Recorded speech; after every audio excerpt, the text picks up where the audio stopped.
નમસ્કાર દર્શક મિત્રો, જનરપન ન્યૂઝમાં આપનું સ્વાગત છે। હું છું આપણો મિત્ર કંચન પરમાર। આવો સાંભળીએ આજના મુખ્ય સમાચાર। સલાડ ગામ પ્રાથમિક શાળાના વિદ્યાર્થીઓ ભોજન સાથે ગોવર્ધન ગૌશાળાની મુલાકાત। સલાડ ગામ પ્રાથમિક શાળાના વિદ્યાર્થીઓએ તાજેતરમાં ગોવર્ધન ગૌશાળાની શૈક્ષણિક મુલાકાત લીધી હતી। મુલાકાત દરમિયાન વિદ્યાર્થીઓને ટ્રેનિંગ અર્થે વનભોજન અને મજાભર્યા શૈક્ષણિક કાર્યક્રમોમાં ભાગ લેવા મળ્યો હતો। ગૌશાળામાં વિદ્યાર્થીઓને ઓછા ખર્ચમાં વધુ નફો મેળવી શકાય તેવી પદ્ધતિઓ વિશે માર્ગદર્શન આપવામાં આવ્યું। ખાસ કરીને ગાય આધારિત ખેતી, ગૌમૂત્ર, ગોબરથી બનેલા ઉત્પાદનો, કુદરતી ખાતર અને સ્વરોજગારની તકો અંગે સરળ ભાષામાં સમજાવવામાં આવ્યું। આ ટ્રેનિંગથી વિદ્યાર્થીઓમાં સ્વાવલંબન, પર્યાવરણ સંરક્ષણ અને પશુપાલન પ્રત્યે જાગૃતિ વધવા સાથે વ્યવસાયિક દ્રષ્ટિકોણ વિકસ્યો। શિક્ષકોના માર્ગદર્શન હેઠળ યોજાયેલી આ મુલાકાત વિદ્યાર્થીઓ માટે જાણકારીપૂર્ણ અને આનંદદાયક સાબિત થઈ હતી। રિપોર્ટર અજય પઢિયાર। ચાલો, શું કહેશો તમે? ચાલો, આજે અમે અમારી શાળામાંથી વનભોજન માટે ગોવર્ધન ગૌશાળામાં આવ્યા। અહીંયા આવીને અમે રમતગમત સાથે ગૌ માતાના મૂત્રમાંથી બનતી પ્રોડક્ટો વિશે પણ શીખ્યા। તે બદલ શિક્ષકોને ખૂબ ખૂબ આભાર। નમસ્કાર, મારું નામ રુદ્રા છે। હું ધોરણ 4માં અભ્યાસ કરું છું। મને આજે જાણવા જેવું મળ્યું છે ગાયના ગોબરમાંથી અને એના પેશાબમાંથી સારી બધું મળે છે અને અહીંયા રમતગમત કરવા માટે પણ અને અમે વનભોજન કરવા પણ આવ્યા હતા। નમસ્કાર દર્શક મિત્રો, જનરપન ન્યૂઝમાં આપનું હાર્દિક સ્વાગત છે। આજે સલાડ ગામના પ્રાથમિક શાળાના વિદ્યાર્થીઓ વનભોજન ખાતે આપણે વનભોજન કરવા માટે સલાડ ગામે જે ગોવર્ધન ગૌશાળા આવેલી છે, જે સામાજિક વિકાસ કલ્યાણ સંસ્થા છે એ પણ એને કહેવામાં આવે છે, ત્યાં પહોંચ્યા છે। આપણી સાથે શાળાના આચાર્ય છે, એમની સાથે આપણે વાત કરીશું। આપણે આજે તમારા બાળકોને તમે અહીંયા લાવ્યા છો, આનંદ પણ કરાવ્યો છે અને બીજું સાથે શું માહિતી એમને આપી છે?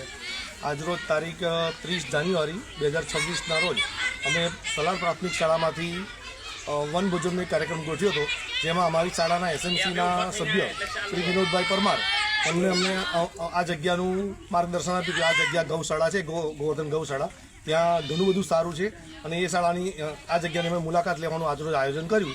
તો આ જગ્યાએ જે ત્યજી ગયેલી ગાયો છે એ ગાયોનો ઈંગાડી લાવવામાં આવે છે અને એ ગાયોના મળમૂત્રમાંથી ઘણી બધી પ્રોડક્ટ બને છે કે જે જીવન જરૂરિયાતની છે અને એમાંથી ગૌમૂત્રમાંથી અર્ક પણ બનાવવામાં આવે છે કે જે ડૉક્ટરો પણ મટાડી શકતા નથી, એવા રોગ ઘણા બધા આના દ્વારા દૂર કરી શકાય છે। એટલે ગાય, આપણી જે દેશી ગાય છે તે ખૂબ જ ઉપયોગી છે અને એની દરેક વસ્તુ એ ઘણી આપણા માણસો માટે, પ્રકૃતિ માટે ઘણી લાભદાયક છે। આપણે એમની સાથે પણ વાત કરીશું જે અહીંયા ગૌશાળાનું જે આયોજન કરે છે। શું કહેશો તમે ગૌશાળા ને ગાય વિશે શું કહેશો ને એનાથી બનતી જે ઉત્પાદન છે નાનામાં નાનું, એનાથી શું કહેશો? તો આજ રોજ આપણે ગોવર્ધન ગૌશાળા આશ્રમ ઉપર પ્રાથમિક શાળાના વિદ્યાર્થીઓની મુલાકાત હતી।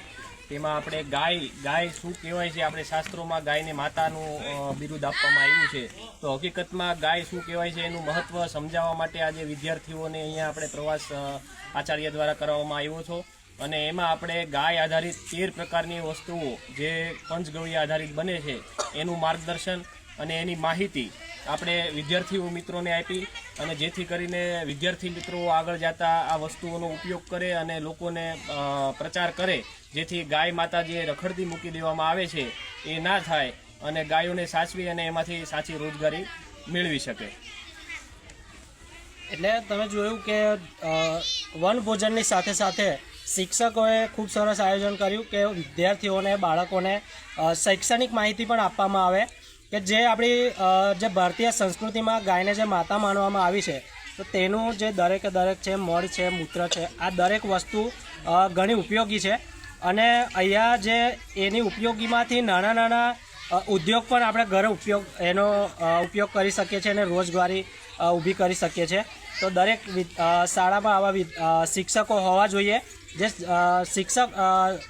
જે વિદ્યાર્થીઓ છે તેમને આનંદની સાથે શિક્ષણ પણ આપી શકે। અહીંયા ઘણી બધી રમતોનું પણ આયોજન કરવામાં આવ્યું હતું અને સાથે પ્રીતિ ભોજન પણ એમને કર્યું છે।